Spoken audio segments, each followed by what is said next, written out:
Been talking about all week on Sunrise. Joining me is Dr. Robin Henderson. She is the head of behavioral health for Providence here in Oregon. Thank you so much for joining us. Having me. So she's here to chat with us a little bit about this issue that so many people are talking about. And the thing is, so many of us have these smartphones, digital devices that are just connected to us. And I know I feel naked without mine. So tell me a little bit about the research right now regarding kind of the negative impacts of just always having that screen in front of you.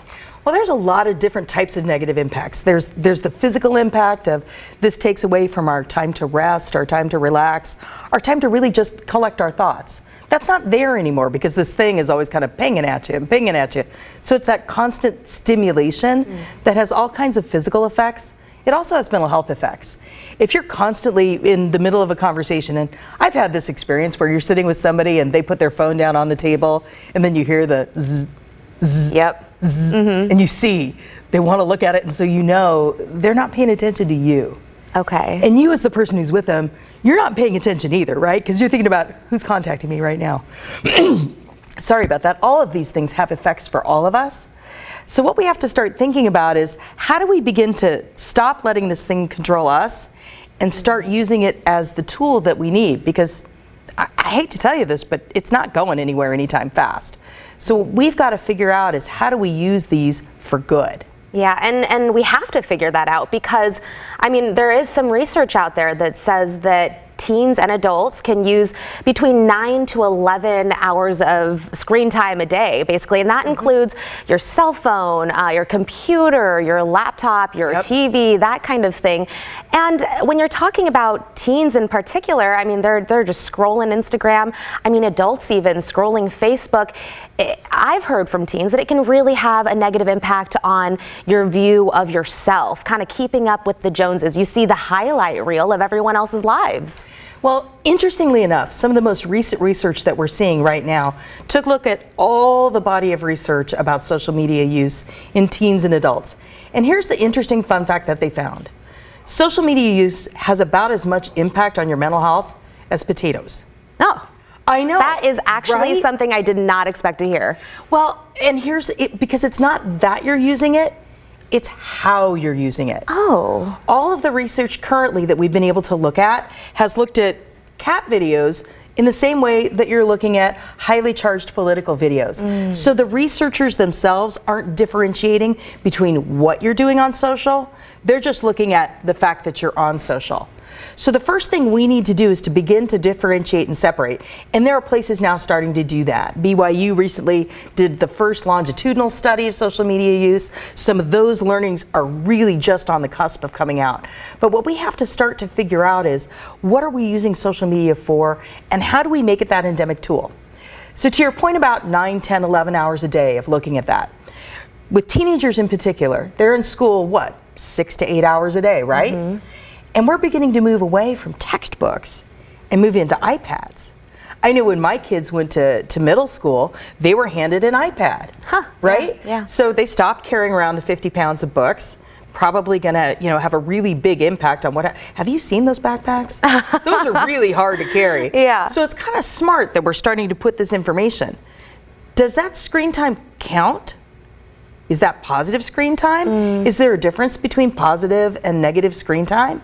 If we're going to move our kids into an education platform, and we probably should, where they're using iPads and screens for how they get information that they previously would have gotten in an outdated textbook, then how do we differentiate between what's positive screen time and negative screen time? Well, is there research that shows the impact on kids then with additional screen time? Because I mean, kids are, at younger and younger ages getting their hands on a tablet, on a phone.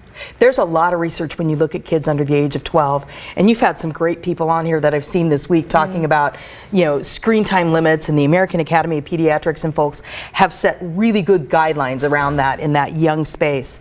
But when we start to get into the middle school and high school age, the research starts to be less and less there. We're not looking as much at those things as we are when we're talking about little kids and the development of all of those neural pathways and things like that.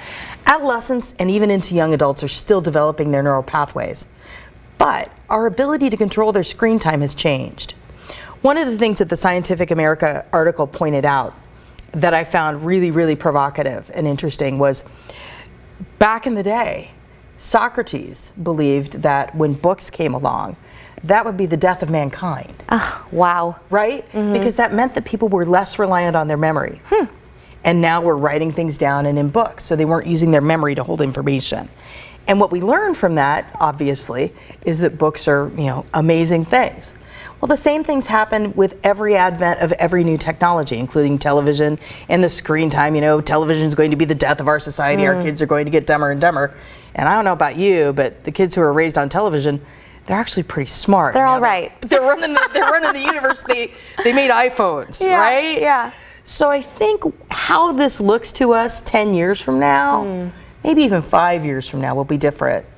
What I focus on when I work with teens is what they're using it for. I see. So when you're going in there, if you're going in to research something that's of interest to you and you're chasing that down, you should go. If you want to know how does the brain process addiction, go find that research. Look at the vetted websites. Here, let me help you learn how to use that tool. If you want to find out how to become a newscaster, there's all kinds of information that you can get about that, and you should go there and look, and then you should go actually engage with people and talk about it. Gotcha, so quality.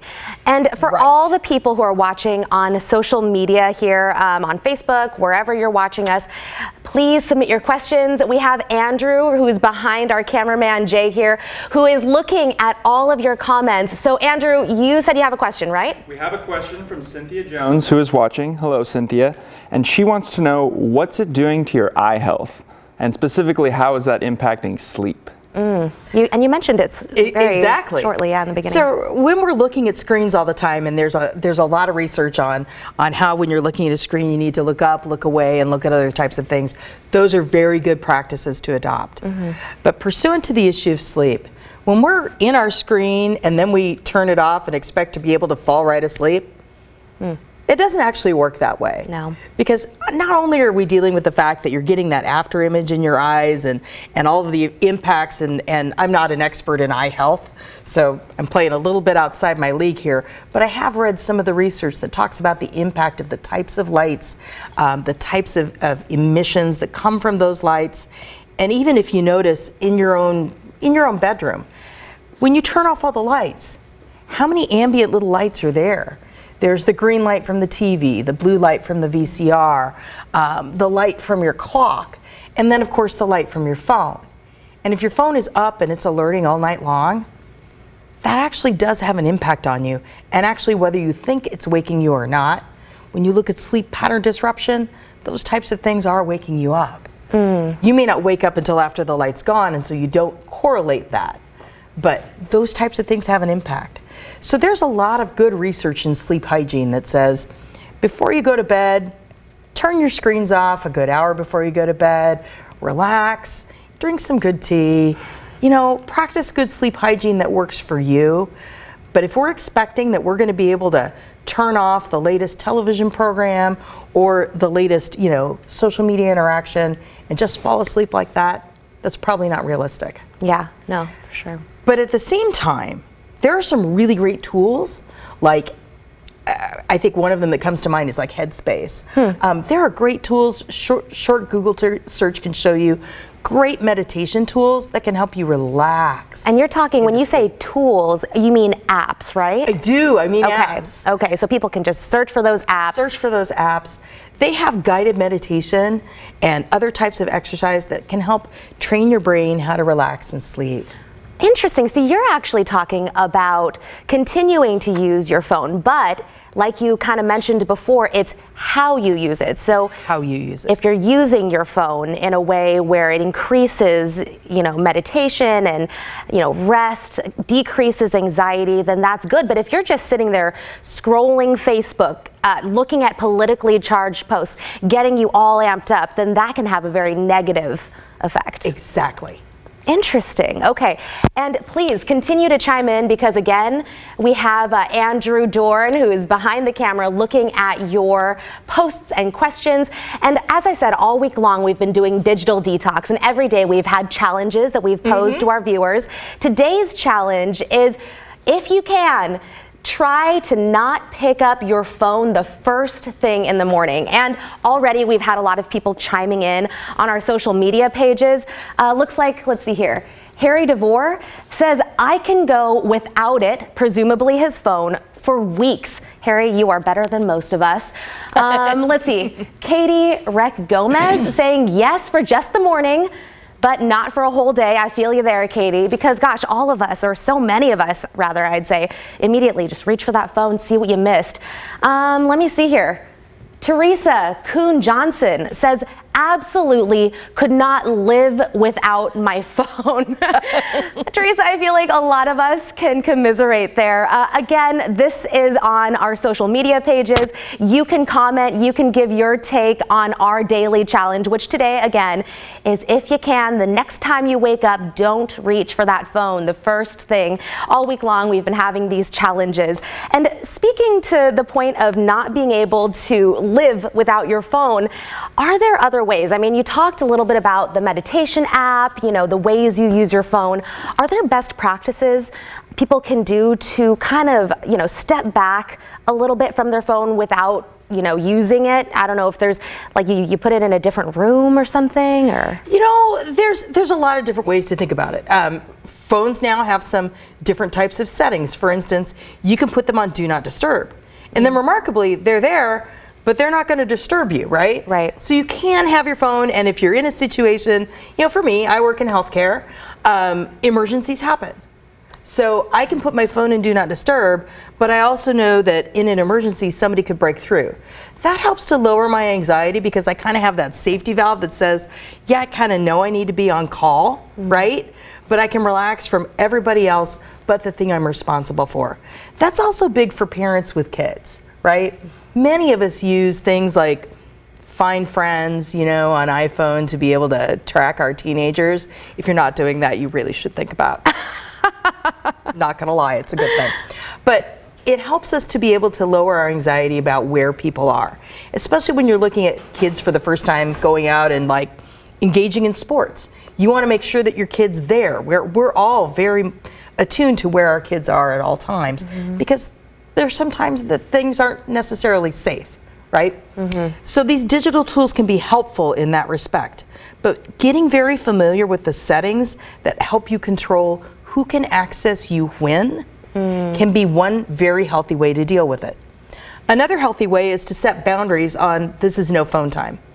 Dinner is a great no phone time. We're going to stick our phones in a drawer for dinner. In my house, I have teenagers, we do family game night. Family game night is no phone night, and that's everybody.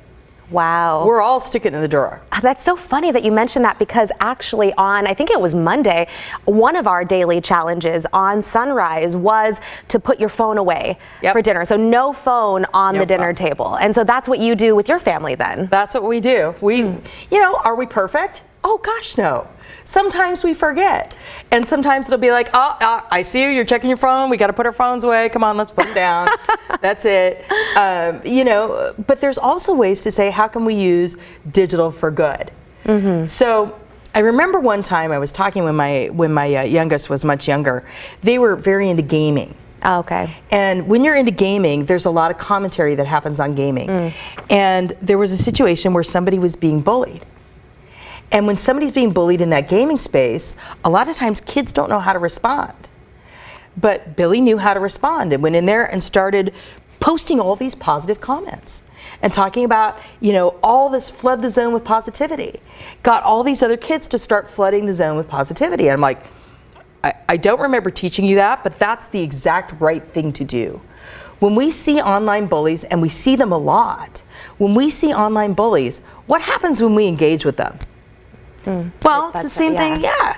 It's easy, it's very anonymous, it's easy for somebody you're not directly talking to be able to just dig right in and be mean. We see that all the time on Twitter. But with our kids right now, what they're learning in high school and what they're learning in middle school is how to use digital for good. Wow, they're learning that you flood the zone with positive messaging, both at the bully and the person who's being bullied. Yeah, And these are all, I think, really good techniques because, as you said, digital is sticking around. It is not staying. going anywhere. But I decided, because we're talking about digital detoxing, Right. I decided for the weekend, and it was last weekend, to give up my smartphone and other smart devices. It wasn't as hard as I thought it was going to be because I, built it in my mind, but that meant no apps, so no entertainment or social media apps. When I checked my screen time before I did the challenge, I think I was at 3 hours or so of screen time. My biggest apps were like Facebook, Instagram, and a clothing app, like a reselling app. And That's awesome. I know, yeah, I'm trying to be sustainable. But I found that I would get really annoyed at people who would consistently just pick up their phones. Yeah. And it's so easy to just lump yourself into that group and not see it because you're always on your phone. But when you're off your phone, you really notice how many people are walking around with their noses just glued Right to there. their phones. And I also realized how much we all rely on our smartphones, like for travel plans, for reviews. You want to go out to eat dinner. Yep. It's just everywhere. It's the thing. So recently my family took a vacation over the summer. We went away for a week, went to Costa Rica. And you have the option of an international travel plan. And we decided that we weren't really going to do that. Wow. So we all turned off our email, everything like that. 'cause we figured hold the horses. we're together. Yep, true story. Turned off. I took my email off my phone. Okay, guys. That is something to think about if you have a vacation planned. You can continue the conversation with us online. You can always ask us questions. Pay attention to the daily challenges for our digital detox. That'll be on all our social media platforms. Dr. Robin Henderson, again, thank you so much for joining us. Good luck if you try the challenge. Let us know how you do. Gosh, so much to talk about when it comes to digital.